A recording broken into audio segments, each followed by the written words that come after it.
Hey guys, this is Pary's podcast. Welcome to the show. Welcome to the podcast, Heather. Thank you very much. I was going to start off by asking you, why do you think it is that both of us started as like stand-ups, but now we're starting to like go in like other places? Like you're starting to do more like you're starting your own shows and like getting crowds and audiences, and you're doing a great job at it. It's fun. It's exhausting, but it's fun. I think when you think of comedy, there's this like whole comedy and it's a huge balloon.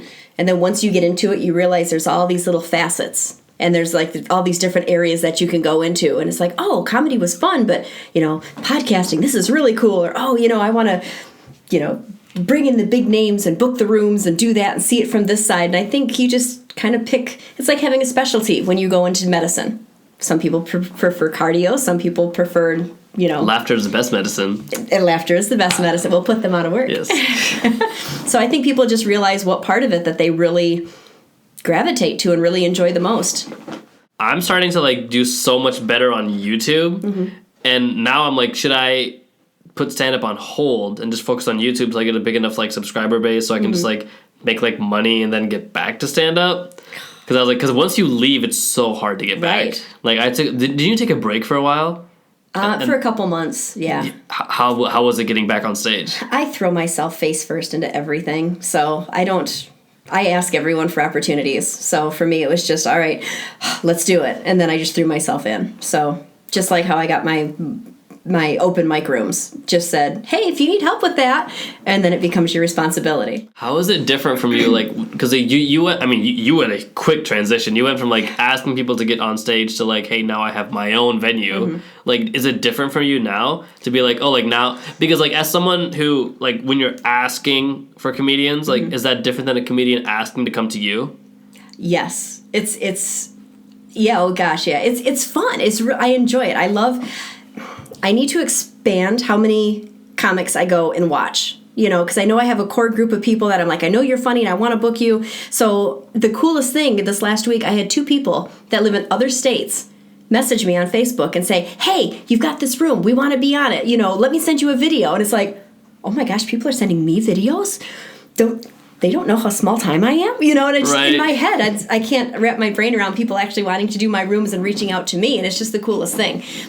I do have one guy that, in my open mic, I asked him to MC this next week, and I said, well, have you MC'd before? He's like, no, I haven't, but I'm going to MC in a show soon, and I really appreciate the opportunity to practice it. And I wrote him back, and I said, well, I appreciated when I was starting out, Mark Bonto. I had my 7 minutes, but I had this other, another 10 minutes that I wanted to try. And he's like, go ahead. You're never going to learn how to do it until you do it. And he gave me the opportunity, to sink or swim. He gave me the opportunity. So I want to be that person that new people can come to get their toes wet and try new stuff that they wouldn't have the opportunity to try otherwise. So it's really cool. Mark Bonto is so much fun. Love him so much. He's so great. I remember our first show with him. Oh, never forget. That was one of the most fun, chaotic comedy shows of my life. I was telling someone about that show just last night. Oh, yeah? Yes, absolutely. We were in a show, and it was an interesting show. And I said, but let me tell you about this other show we did. Yeah. Drunk people and old men wanting to tell dick jokes on stage. And yeah, it's like these are things that like you can't be prepared for this. No.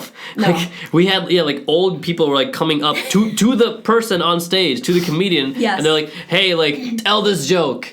It's like, hey, give me the mic. I'm like, what? But, like he's right there. Yeah. Like he's like, you can reach out and like touch the guy's like shoulder, and it's like, give me the mic so I can tell this joke. And then I remember like Andrew was up there like, what the hell is going on? It's like, what? Andrew had the drunk guy that did the face plant. Oh, yeah. Like, yes. Andrew, like, he was talking to this guy like he was 5 years old. He's like, hey, buddy. Are you good? Do you want to tell jokes? And he was like, yeah, Michael Jordan. So oh, my God. Michael Jordan. He wasn't even talking about basketball. He ran at the stage, and all you heard was like... and nobody moved to help him. Nobody was going to pick him up. Nobody thought to think, like, oh my gosh, this guy fell on his face. Like, the glass from his, like, bottle shattered. And then slid. Yeah. And everyone just stared, and they're like, that looked like it hurt. Yeah. So, yeah, what were you saying? Yeah. Sucks to be you, but let's keep going. Yeah. They're like, what? Oh, my gosh. And then Mark Bonto that night, too, my dad and stepmom came to watch. And so when Mark went up, he knows he can never offend me. And anything he says is never going to offend me. So he came up, he's like, we've got a new girl that's going to be up here. She's going to do a striptease for you. And so I went up on stage and I put my arm around him and I said, you see that guy over there that you've been talking to? That's my dad. You just said I'm going to do a striptease in front of. And Mark's like, here's Heather Koos. Gave me the mic and got off the stage. Oh my gosh, it was great. That was so fun. His shows are the best. And the whole time, like, this is just, like, a few incidences, right? Like, when I was up there, I don't think anything that bad happened. Because, like, I was the first one up there. And then, I forgot who was headlining, but, like, the first guy and the last guy, we were safe. Right. Everything in between. Yeah.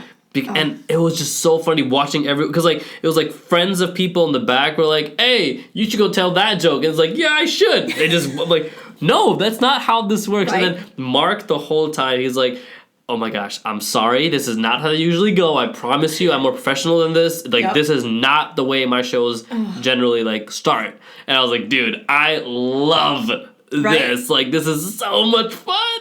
And the funny thing is, and now seeing it, like you mentioned, from both sides, from the comic side and the booker side, you know, like, having incidences happen at your shows that you're just mortified, you know, like my guy that had to be escorted out the one time and then threatened to kick the butt of the comic that was on the stage, then yelled racial slurs, and I was mortified, and everyone else was like, oh my god, this is the coolest thing ever. You know, it's a totally different mindset. Well, is that tough? Like, as someone who's like, you're like responsible for, like, you know, making, like, not like keeping the peace, because, like, comics is pretty chaotic at times, right? But, like, what if something is happening outside of what's, like, you planned? Like, do you just let it go? Or, like, do you ever, like, stop the comic on stage to be like, you need, like, let me handle this first, and then get, like, what do you do in chaotic situations that... Happily, I've only had, like, one crazy out of control show. And in that case, I let it go. Like, the guy was approaching my comic, and I'm on the other side of the stage approaching him, like, at the same time, like... I don't know what I'm going to do, but I'm going to step in and protect my comic, which I feel like I should, because, I mean, granted, you're not my babies, but when you're at my show, I'm responsible for you. You know, I'm going to protect you no matter what. And so I'm letting it happen because you never know what's going to happen. Excuse me. Like, the first time he approached the stage, he actually went up and, like, high-fived my comic, and I'm like, oh, okay, this is okay. You know, and then he went and sat back down, but...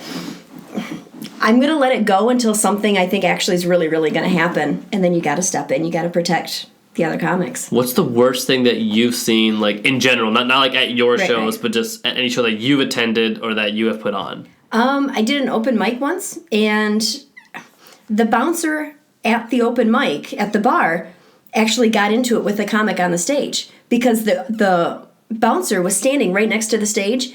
And he's talking really loud and laughing really loud and disrupting the whole show. And he actually worked at the place.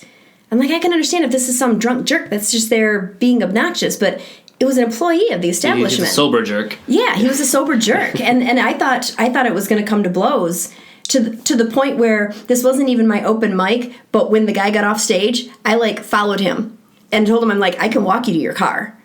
It's not my responsibility, but I felt like, you shouldn't be alone right now. So I think I've gotten lucky with not a heck of a lot of crazy stuff, but yeah, because it's not the same as being heckled, right? Like, if you're a comedian and someone's heckling you, like, it obviously it's like it does interrupt the whole, like, flow of things, but, like, your focus shifts from, like, your own jokes to, like, dealing with, like, this dude, exactly, or, like, whoever it is, like, you know what I mean, right? But if something is happening, like, outside of your control, it's like, I mean, technically the heckler's not in your control either, but you can, like, the guy on stage can deal with that. Like, the manager just have to get involved. Right. But, like, kicking someone off the stage, there was, I did a show at Ridley's, like, very recently, where, like, the bouncer, like, Bill, right, like, and he's a big guy. Dude. Yes, like, scary, intimidating. He looks like a bouncer. You know what I mean? And there was a lady crazy drunk. She interrupted so many comedians, and eventually Bill's like, look, I've warned you twice. Right.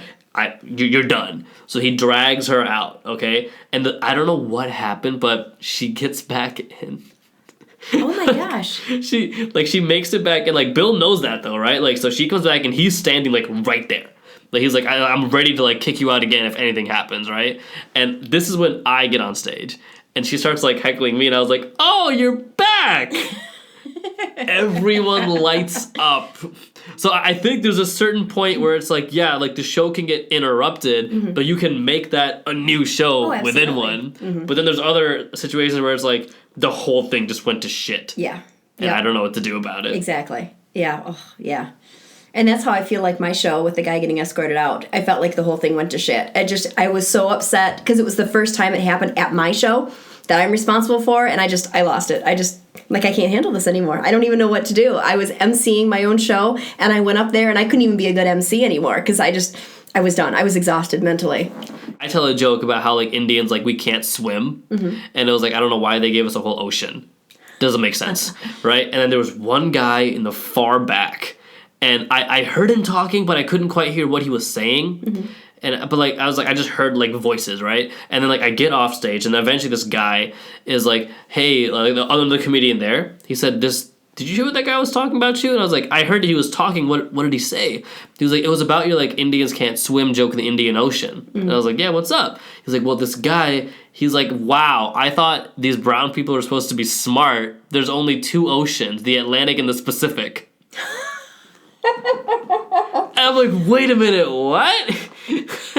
Oh my gosh, I didn't know about that. Yeah, like this is like, wait, what? Like so many things were wrong with that sentence that I was like, I don't know where to start or like, what?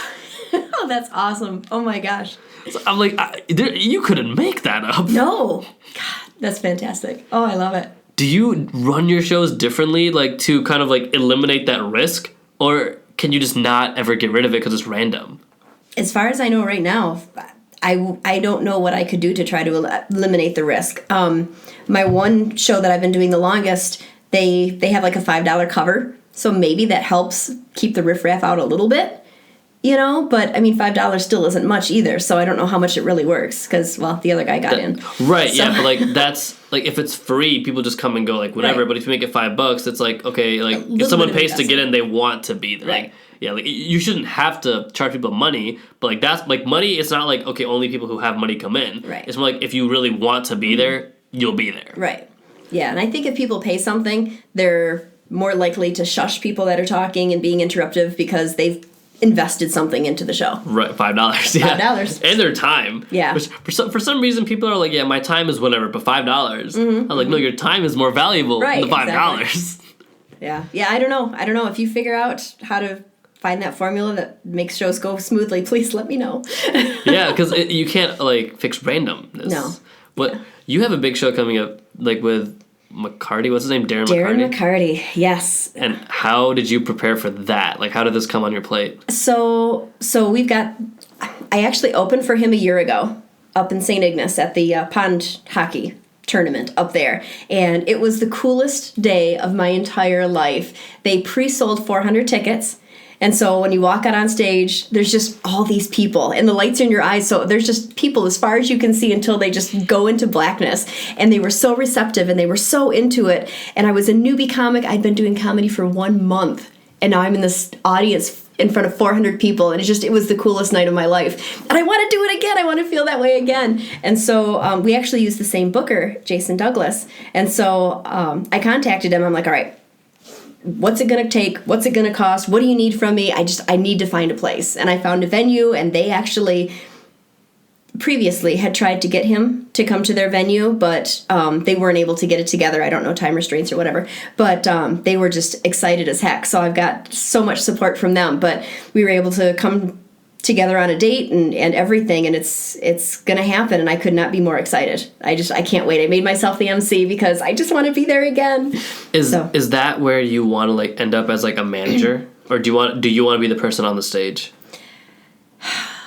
I don't want to give up the stage. I love the stage. I absolutely love being in front of the people. I love making the people laugh. That's so addicting. And I don't want to manage people as far as, you know, I manage you. Hey, I've got this gig. Do you want it? You know, I don't want to be your manager. I wouldn't mind booking stuff as far as, you know, if people, you know, hey, I've got this event, you know, can you get comedians together? That would be fun. But right now I'm enjoying going out and finding venues and doing it for myself. And the Darren McCarty thing is going to be at the Scottish Rite Masonic Center in Bay City. And they've been wanting to do more comedy in that area. So they actually said, hey, let's do a partnership. You know, we've got this huge venue. We've got a 400 room and a 600 room. So let's get together and make this happen, you know, on a somewhat regular basis. So I'm really excited about the potential behind that and seeing more big headliners and big features and everything coming through. It would be incredible if you can get someone to film a special there. Oh, that would be. Yeah, because the center, it's like 150 years old or over 100 years old, and the one room, it's got this big balcony with all these seats around it. It's gorgeous. It's absolutely gorgeous, and the history, it just drips off it. It's so cool. Yeah, like that'd be great. You can get like a good amount, because like now what like Amazon Prime is doing is like Netflix has that one thing called like the Degenerates, where like they just have like half an hour, like 15 minutes of like a bunch of like comedians, right?